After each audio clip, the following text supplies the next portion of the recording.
Alors autant vous dire qu'aujourd'hui cette vidéo ne sera pas pour les âmes sensibles. Bonjour tout le monde, comment allez-vous? Moi je pète la forme et aujourd'hui on se retrouve pour une vidéo que j'avais envie de faire depuis fort longtemps. Franchement ça fait tellement longtemps que j'ai envie de faire cette vidéo qu'aujourd'hui je suis ravi. J'en avais déjà parlé dans mon Serial Murder 4. Et aujourd'hui on va parler d'une affaire de cannibalisme que je jugerais répugnante, horrible, terrifiante je sais pas, mais en tout cas stupéfiante. Vous allez comprendre pourquoi. Le cannibale allemand, le cannibale de la ville de Rothenburg.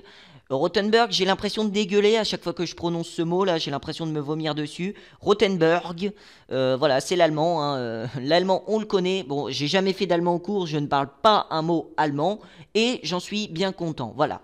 Surtout quand je vois les Tarekia en Allemagne, au niveau des tueurs en série. Armin Meiwes n'est pas un tueur en série, mais c'est un tueur cannibale plutôt ignoble. Voilà, ça fait 4 fois que je dis horrible ignoble, mais on va commencer. Alors, c'est parti. Armin Meiwes, il est né en 1961. Il est né dans une famille riche qui possédait déjà une ferme. C'était un enfant très solitaire, il n'avait pas d'amis, regorgé de pensées malsaines et parfois suicidaires. Il va découvrir son homosexualité, une homosexualité inévitable, ainsi que des fantasmes tordus et totalement pervers. Pour cette vidéo, je vous ai vraiment réuni les informations que j'ai pu trouver partout, vraiment partout, tout ce que je connaissais là-dessus. C'est une histoire qui me tient à cœur puisque c'est une histoire des plus pervertiques. Ça se dit pas mais on invente des mots. Et voilà. Alors, là je vous ai présenté un petit résumé brief du tueur cannibale. Il avait déjà des fantasmes tordus, pervers dès ses premières années. On va détailler. Enfant, il rêvait de tuer, de manger des gens. Oui, ce n'est pas une blague, il l'avouera lui-même. Entre l'âge de 8 et 12 ans, ses fantaisies prendront une autre tournure.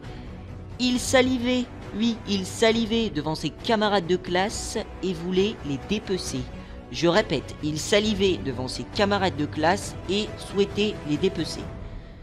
C'est enfin la mort de sa mère en 1999 qu'il décida de placer plusieurs annonces sur le Deep Web. Le Deep Web, je suis sûr que vous savez ce que c'est. C'est la face cachée d'Internet, en gros, là où vous pouvez trouver tous les réseaux de drogue, tous les réseaux pédophiles. C'est vraiment, je vous recommande pas d'aller dessus. Donc pour l'ensemble de ses voisins, il était tout à fait ordinaire. Il venait réparer gratuitement leur ordinateur, puisqu'il était dépanneur informatique. Tondait leur pelouse, oui, tondait leur pelouse, il faisait même les trucs les plus chiants. Et réparait même leur voiture à l'occasion. Et tout ça seulement dans l'unique but de leur faire plaisir, car il ne demandait jamais d'argent ou jamais rien d'autre en contrepartie.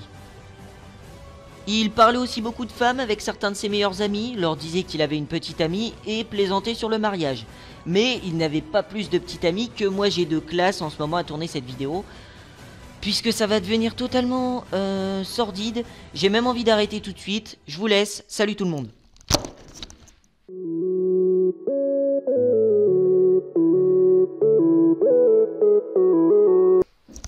Non, je déconne, on peut pas arrêter maintenant. Je suis sûr que vous avez trop envie de connaître la suite. Et bah on va continuer, voilà, on va continuer. Après son annonce sur le site Cannibal, il y eut... Alors là vous dites, il place une annonce sur le site Cannibal. Quel taré voudrait devenir la victime d'un cannibale? Mais oui, mais vous savez pas quoi? Vous savez qu'on vit dans un monde de fous, un monde de malades.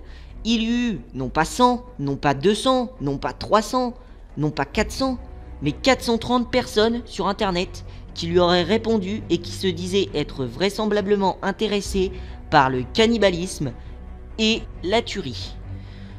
Le cannibalisme et le dépeçage, hein, pour être précis. Mais Armin Meiwes n'accepte pas n'importe qui pour réaliser son rêve, le rêve de sa vie. Après plusieurs rencontres ne menant à rien, le candidat parfait enfin se présente. Comme lui, un ingénieur berlinois en informatique de 43 ans. Retenez bien son nom. Cet homme est pour le moins atypique. Bernd Brandes. Je vais afficher son nom juste en bas. Armin et Bern s'échangent des photos et se mettent d'accord. C'est Bern qui sera mangé vivant, mais qui ne devra pas être abattu. Ils s'échangent alors plusieurs photos et se rencontrent pour la première fois.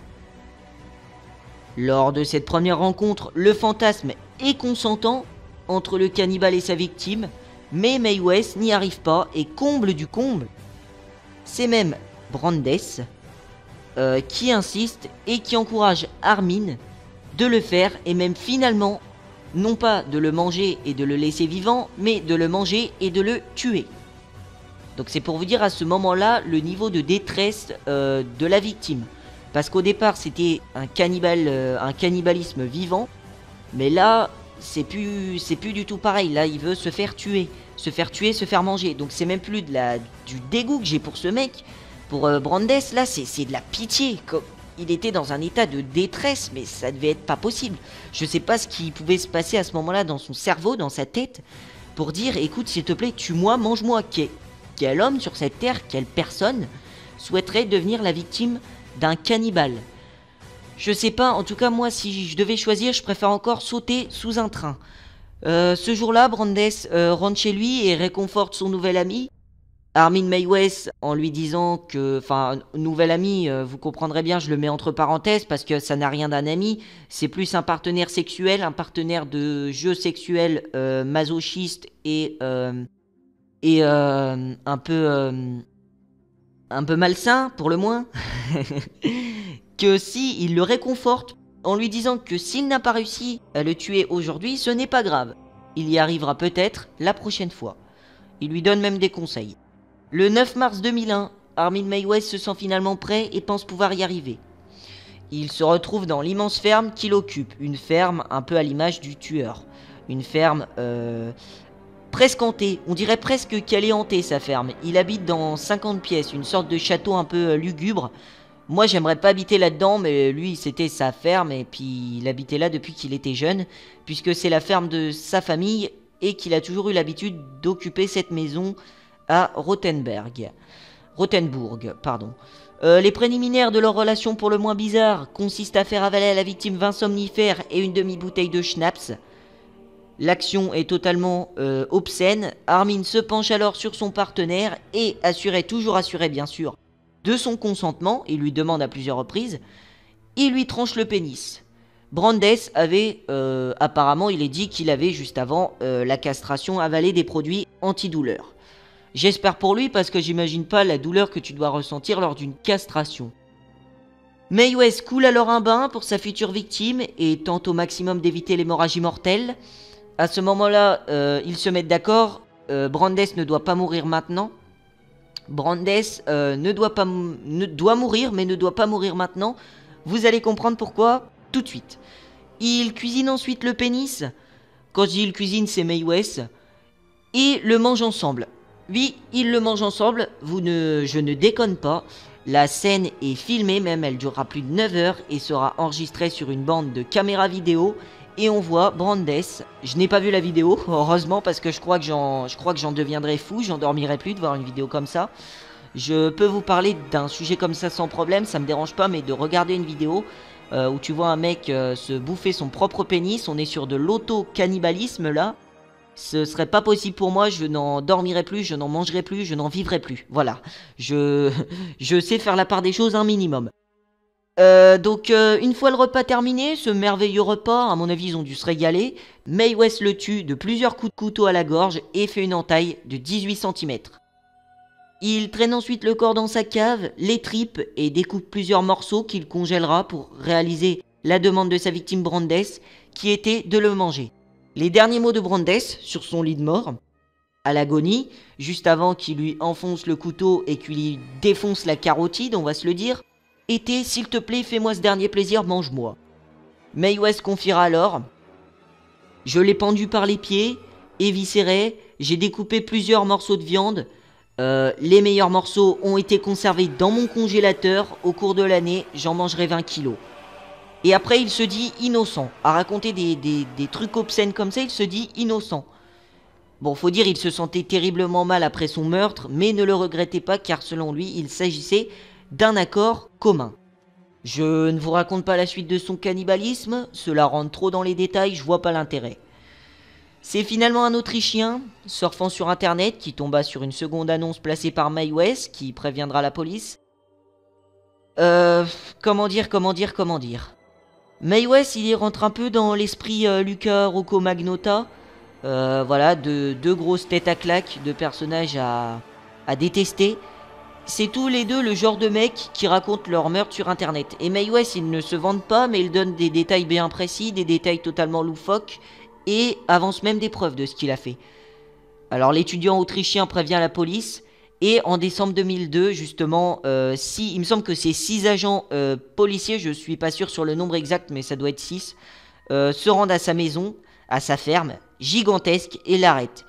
Mais son cas est problématique à ce moment-là, puisque la justice allemande découvre en fait que le cannibalisme n'est pas illégal en Allemagne. Le cannibalisme est pratiqué en Afrique, principalement dans les pays d'Afrique, on va dire, mais il n'est pas illégal que ce soit en Allemagne ou au Japon. Donc le Japon, c'est le meilleur exemple. Si vous mangez quelqu'un au Japon, ce n'est pas mal vu. C'est normal. Alors c'est pas mal vu au Japon, mais en Allemagne bien sûr que c'est mal vu, hein, c'est sûr. Ce n'est pas puni par la loi, mais vous pouvez vous dire que si vous mangez quelqu'un, déjà vous êtes pas normal, vous avez un problème psychique. Voilà, faudrait que j'apprenne à prononcer ces mots bizarres. Et puis voilà. Mais au Japon, ouais, le Japon ça m'a énormément marqué, puisque le Japon j'ai découvert que ce n'était pas illégal. Sa victime en plus consentait à être tuée et mangée, et pour appuyer ses arguments, le tueur, il existe un film bien sûr, le film dont je vous ai parlé, réalisé au cours de la soirée, dans lequel on voit la victime donner clairement son accord sur ce qui est en train de se produire. Au final, je pense que pour conclure, on pourra dire que cette affaire criminelle reste selon moi la plus sordide de l'histoire allemande et la plus stupéfiante. Alors certes, l'Allemagne a connu de gros tueurs en série, je pense à Fritz Haarmann, que je vous ai déjà présenté sur ma chaîne. C'est vraiment des très gros tueurs en série connus dans le monde, mais pour moi cette affaire, ça reste vraiment la plus stressante, je trouve. La plus stupéfiante, une victime consentante, on n'a jamais vu ça.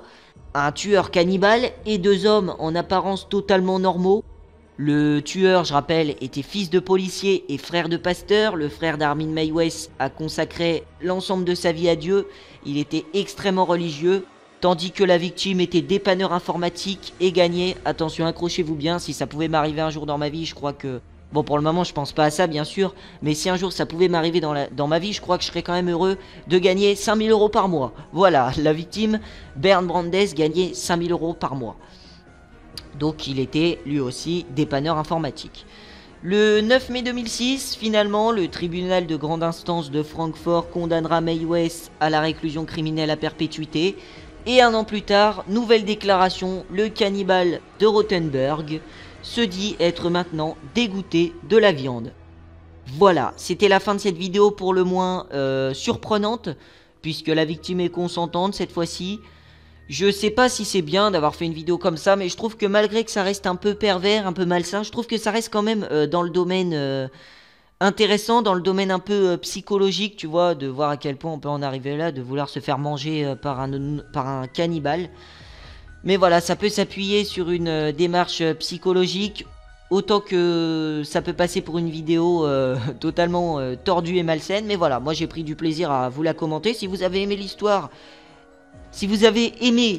ou la vidéo, n'hésitez vraiment pas à laisser un pouce vert, c'est très important, je le dis et je le répète, parce que ça devient de plus en plus dur, je trouve, les pouces verts. Je pensais pas que c'était aussi dur que ça, mais je trouve que certaines personnes abonnées à ma chaîne ont vraiment du mal d'en laisser un, donc... Descendez, c'est juste en dessous, ça coûte 3 secondes de votre vie, je pense pas que... Voilà, bon bref, je vous remercie, portez-vous bien, prenez soin de vous, et surtout, ne vous mangez pas entre vous. Voilà, c'était pour la petite rime de fin, je vous laisse, je vous souhaite une très bonne continuation, à plus les amis, salut à tous.